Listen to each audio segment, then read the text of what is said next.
अगर रोजगार नहीं है तो बंदों को लेबरी करनी पड़ेगी। उस सब भी राजनेता को गालियां पड़ती हैं। नमस्कार। देवभूमि डायलॉग उत्तराखंड की अपनी यात्रा में है और इस यात्रा के दौरान जब हम रामनगर से रानीखेत की तरफ जा रहे हैं तो भतरौज खान से पहले एक काट की नाव गांव पड़ता है और यहां पर 2 महीने पहले एक बादल फटा था। अब मैं आपको दिखाता हूं जब बादल पहाड़ों में फटता है वो कितना नुकसान कर देता है। अगर यहां से मैं आपको सीधे ऊपर दिखाऊं, ये सारा पहाड़ जो है वो नीचे आ गया था और इसने यहां पर खासा नुकसान पहुंचाया। मतलब अगर आपको दिखाने की कोशिश करूं और इस सड़क से किनारे ये पूरी सड़क यहां से नीचे चली गई थी और उस नीचे सड़क पर भी अगर आप देखेंगे एक नजर, वहां से नीचे भी नुकसान हुआ था।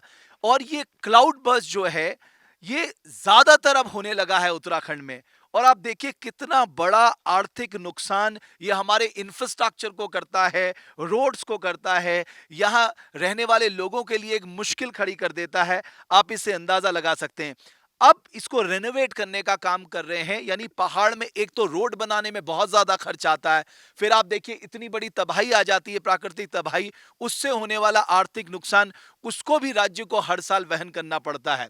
मुझे लगता है कि केंद्र सरकार को यह दृष्टिकोण जरूर अपनाना चाहिए कि उत्तराखंड में रोड इंफ्रास्ट्रक्चर में, रोड कटिंग में और दोबारा जब आपदा आ जाती है उसके बाद उसके उसके पुनर्निर्माण में बहुत बड़ा खर्च आता है। मैं यहाँ के कुछ युवा साथियों से आपको मिलाता हूँ जो यहाँ पर पत्थर निकाल रहे हैं।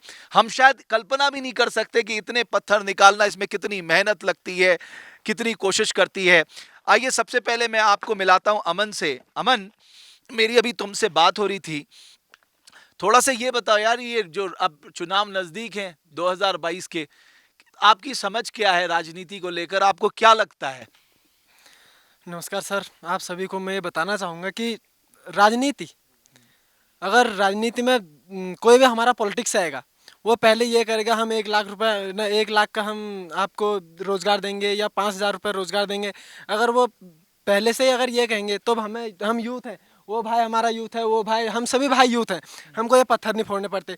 हमें मेरा बीए कंप्लीट हो गया, हमारे भाई, मेरे एक चाचा हैं, एक दूसरा भाई है, भाई हमारे कितने, उन्होंने अपनी डिग्री पूरी कर ली, लेकिन फिर भी उनको अभी तक घर पे, वो भी कोई मेरे चाचा वो भी घर पे एक लेबरी करते हैं, मेरा भाई कभी इधर करता है काम, कभी उधर करता है। तो अगर पॉलिटिक्स में कोई राजनेता आता है, अगर वो कहता है कि हमें नौकरियां देंगे, तो ये पॉलिटिक्स मुझे पसंद नहीं है और ऐसे नेता, मुझे राजनेता कतई पसंद नहीं है। अच्छा यार, ये बताओ अमन, तुमने बीए किया हुआ है, आज आपको यहाँ पत्थर तोड़ने पड़े हैं, तो आपको लगता है बेरोजगारी एक सबसे बड़ा मुद्दा है?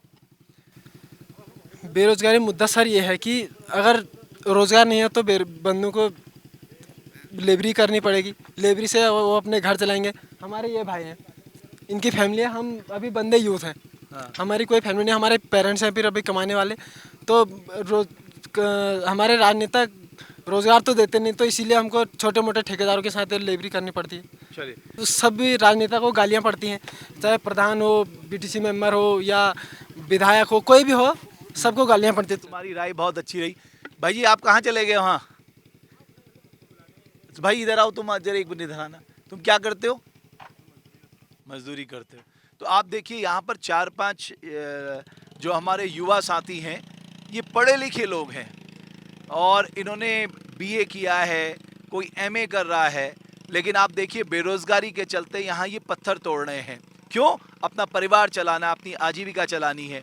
तो जैसा कि हमने कहा कि जितना भी हम उत्तराखंड में घूम रहे हैं, बेरोजगारी एक बहुत बड़ा मुद्दा है। सरकार को आने वाले समय में सिर्फ एक क्षेत्र पे काम करना चाहिए, वो है रोजगार, रोजगार, रोजगार। हमारी ये यात्रा जारी है।